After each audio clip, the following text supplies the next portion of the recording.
남편이 출장으로 집을 비운 밤, 초인종이 울렸다. 문을 열자나 식은 얼굴이 서 있었다. 남편의 동료였다. 그 순간부터 내 삶은 흔들리고 있었다. 남편이 출장을 떠난 지 이틀째, 집은 유난히 조용했다. 평소라면 거실에 울려 퍼졌을 TV 소리, 부엌에서 들려오던 수저 소리도 없었다. 나는 불 꺼진 거실에서 책을 읽으려 했지만 눈에 글자가 들어오지 않았다. 창밖에는 부슬비가 내리고 있었고 지독할 만큼의 고요가 집 안을 감싸고 있었다. 괜히 쓸쓸하다. 혼잣말을 하던 순간 현관 초인종이 울렸다.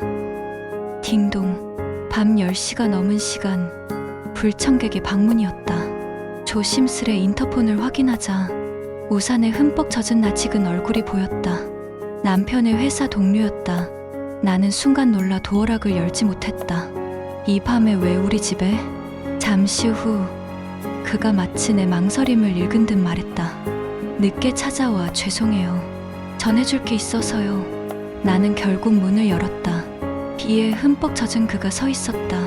셔츠는 물에 달라붙어 있었고 머리카락에선 물방울이 뚝뚝 흘렀다. 숨이 멎는 듯한 순간 나는 얼른 수건을 내밀며 말했다. 어서 들어오세요. 이러다 감기 걸리겠어요. 그는 잠시 머뭇거리다 집 안으로 들어왔다. 우산을 접으며 미소를 지었다. 민폐 아닐까 했는데 고맙습니다. 거실에 앉아 수건으로 머리를 닦던 그는 조심스레 봉투 하나를 내밀었다. 출장지에 급히 전해야 할 서류가 있는데 부득이하게 전해드리러 왔습니다. 나는 고개를 끄덕이며 받았다. 제가 남편 돌아오면 바로 전해줄게요. 평범한 대화였지만 공기는 묘하게 무거웠다. 빗소리가 창문을 두드리고 거실엔 우리 둘만 남아있었다. 따뜻한 차를 내주며 컵을 건넸다. 손과 손이 잠시 겹쳤다.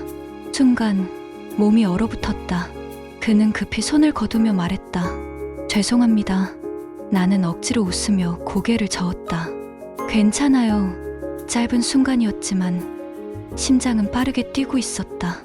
이건 단순한 우연일 뿐이야. 그런데 왜 이렇게 숨이 가빠지는 거지?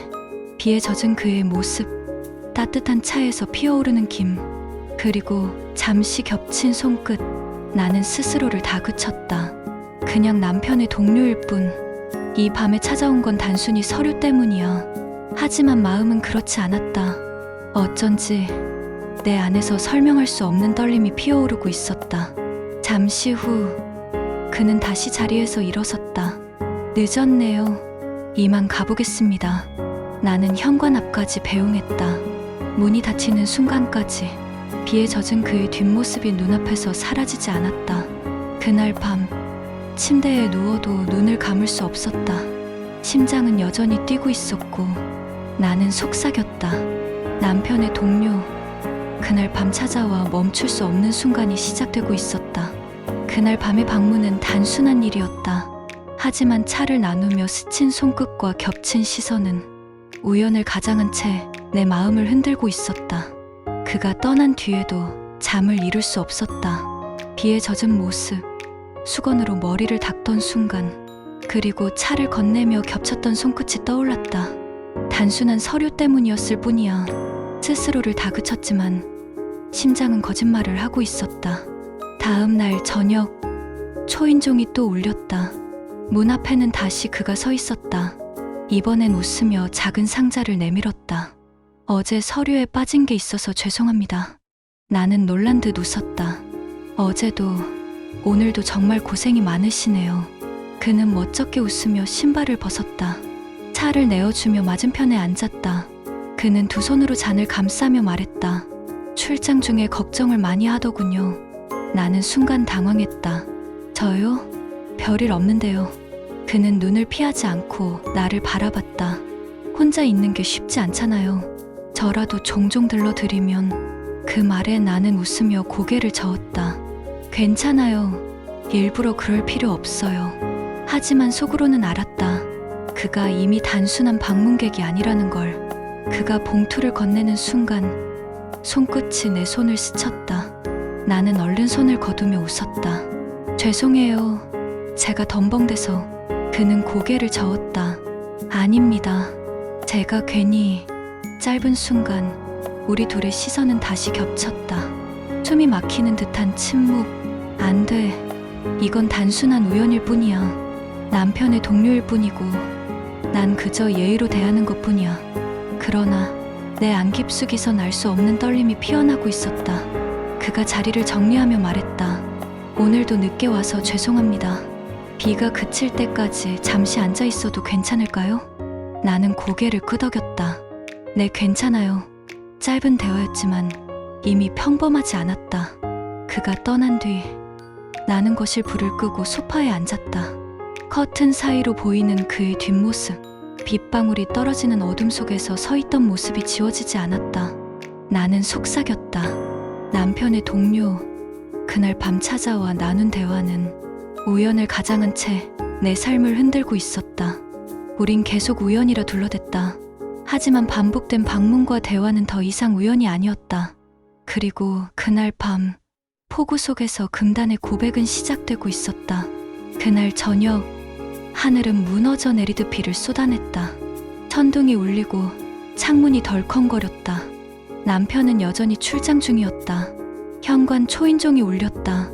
문 앞에는 또다시 그가 서 있었다. 우산은 소용없을 만큼 흠뻑 젖어 있었고 표정은 지쳐 보였다. 죄송합니다. 오늘은 비가 너무 세서 잠깐 피하고 가도 될까요? 나는 말없이 고개를 끄덕이며 문을 열었다. 정전이 되어 불이 꺼졌다. 거실에는 작은 촛불 하나가 켜졌다. 그와 나는 마주 앉아 창밖 폭우를 바라보고 있었다. 짧은 침묵이 길게 이어졌다. 촛불 불빛에 비친 그의 얼굴은 낯설면서도 익숙했다. 혼자 있어서 무섭진 않으세요? 그가 낮은 목소리로 물었다. 나는 잔잔히 대답했다. 괜찮아요. 그냥 오늘따라 조용하네요. 그러나 심장은 폭우보다 거세게 요동치고 있었다. 그가 컵을 내밀었다. 따뜻한 물이라도 드세요. 나는 손을 뻗었고 손끝이 그의 손등과 겹쳤다. 짧은 순간 아무도 손을 거두지 않았다. 심장이 쿵 하고 내려앉았다. 나는 숨을 삼키며 속삭였다. 이런 거 우연이 아닌 것 같아요. 그의 눈빛이 흔들렸다. 저도 그렇게 생각했습니다. 처음엔 그저 동료의 아내라 생각했어요. 그런데 자꾸만 눈길이 갔습니다. 그의 목소리는 낮고 진지했다.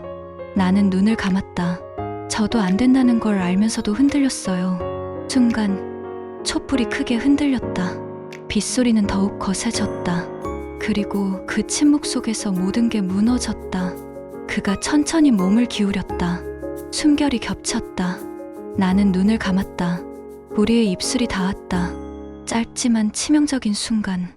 뜨겁고 애절하며 죄책감으로 가득한 입맞춤. 나는 거부하지 못했다. 오히려 내 안 깊숙이 묻어둔 갈망이 깨어났다. 안 돼. 그는 남편의 동료야. 그런데 왜 이렇게 따뜻하지? 입술이 떨어진 후 나는 얼굴을 두 손으로 감쌌다. 안 돼요. 이건 잘못된 거예요. 그는 숨을 몰아쉬며 고개를 저었다. 알아요. 그런데 이미 늦었어. 당신을 보고 있으면 멈출 수가 없어. 그 말은 칼처럼 내 마음을 베었다. 나는 눈물이 맺힌 눈으로 그를 바라봤다. 창밖 폭우는 멈출 기미가 없었다. 나는 창문에 비친 내 얼굴을 바라보았다. 입술은 떨리고 눈빛은 흔들리고 있었다. 남편의 동료. 그날 밤 찾아와 멈출 수 없는 순간은 결국 내 삶을 무너뜨리고 있었다. 그날 밤의 입맞춤은 끝났지만 떨림은 사라지지 않았다. 남편이 돌아와 평범한 일상이 시작된 듯 했지만 나는 이미 알고 있었다. 균열은 깊어지고 있다는 것을. 며칠 뒤 남편이 출장에서 돌아왔다. 현관에 들어서는 순간 나는 환한 미소를 지었다. 다녀왔어요. 고생했죠. 그는 나를 끌어안으며 말했다. 너 혼자 두고 가서 미안했어. 나는 애써 평온한 척했지만 심장은 여전히 그날 밤 촛불 아래에서 뛰던 속도로 요동쳤다. 저녁 식탁. 남편은 출장에서 있었던 일을 즐겁게 이야기했다. 나는 맞장구를 치며 웃었지만 시선은 자꾸만 흔들렸다. 그 순간 남편의 동료가 집에 들렀다. 출장 보고를 함께 마무리한다며 찾아온 것이다. 세 사람이 한 식탁에 앉았다. 겉보기엔 평범했지만 공기는 무겁게 가라앉아 있었다. 반찬을 건네다 그의 손끝이 내 손을 스쳤다. 짧고 은밀한 떨림. 나는 숟가락을 떨어뜨릴 뻔했다. 남편은 아무것도 모른 채 웃으며 말했다. 둘이 참 잘 맞네. 내가 없는 동안 많이 친해졌나 봐. 나는 억지로 웃었지만 숨은 막히고 있었다. 식사 후 셋은 함께 거실에서 대화를 나눴다. 남편은 맥주를 마시며 피곤한 기색을 보였고 곧 방으로 들어가 버렸다. 거실에는 나와 그만 남았다. 짧은 정적, 시선이 겹쳤다. 나는 급히 커피잔을 들었지만 손이 떨렸다. 그가 낮게 속삭였다. 아까 위험했어. 나는 숨을 삼켰다. 부디 제발 아무 일도 없었던 것처럼 해요. 그는 눈을 피하지 않았다. 너도 알잖아. 이제 되돌릴 수 없다는 걸. 그 순간 나는 커피잔을 내려놓았다. 손끝이 차갑게 떨리고 있었다. 밤, 남편이 잠든 뒤 부엌에서 그와 다시 마주쳤다. 서류를 챙기러 왔다며 들어온 그릇을 건네는 순간 손끝이 또 겹쳤다. 나는 서둘러 손을 거두려 했지만 그의 시선이 내 손을 붙잡았다. 우린 계속 이렇게 겹칠 수밖에 없어. 그의 목소리는 낮고 진지했다. 나는 대답하지 못한 채 눈을 감았다. 우린 남편 앞에서도 서로를 의식했다. 식탁에서, 거실에서, 부엌에서 균열은 점점 커지고 있었다. 나는 거울 속 내 얼굴을 바라봤다. 겉으로는 미소였지만 눈빛은 이미 무너지고 있었다. 창밖에서 다시 빗방울이 흩날리고 있었다. 나는 창문에 기대어 눈을 감았다. 남편의 동료, 그날 밤 시작된 금단의 고백은 일상 속 균열로 번지고 있었다. 그리고 그 균열은 결국 내 삶을 무너뜨리고 있었다. 겉으론 평범했다. 남편은 환하게 웃었고 동료 역시 태연한 얼굴을 했다. 하지만 나는 알고 있었다. 그날 밤 시작된 순간은 끝내 감춰지지 않을 것이며 언젠가 내 삶을 무너뜨릴 거라는 것을. 아침 식탁. 남편은 출장에서 돌아온 여운이 남은 듯 즐겁게 대화를 이어갔다. 이번 프로젝트는 동료 덕분에 잘 마무리됐어. 나는 억지로 웃으며 맞장구 쳤다. 정말 다행이네요. 그 동료가 내 밥그릇에 반찬을 덜어주며 짧게 말했다. 많이 드세요. 손끝이 순간 내 손에 스쳤다.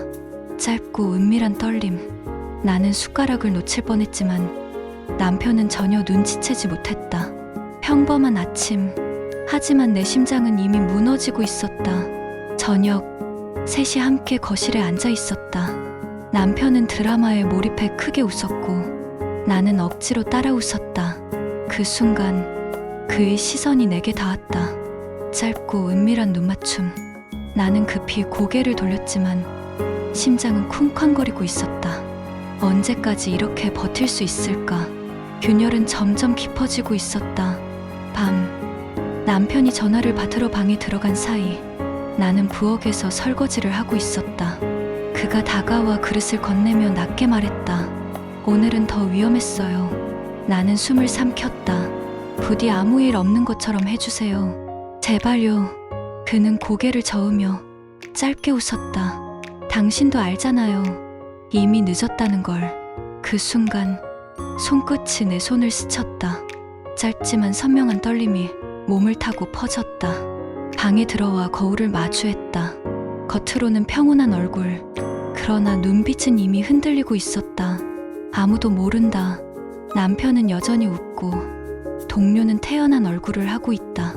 하지만 나와 그의 떨림은 감춰지지 않았다. 나는 두 손으로 얼굴을 감싸며 속삭였다. 남편의 동료. 그날 밤 찾아와 시작된 순간은 끝내 감춰졌지만 결국 내 삶을 무너뜨리고 있었다. 창밖에서는 다시 빗방울이 흩날리고 있었다. 나는 창문에 기대어 눈을 감았다. 겉으론 평온했지만 그날 밤 시작된 불꽃은 꺼지지 않았다. 언젠가 이 비밀이 드러나는 순간 모든 것이 무너질 것이다.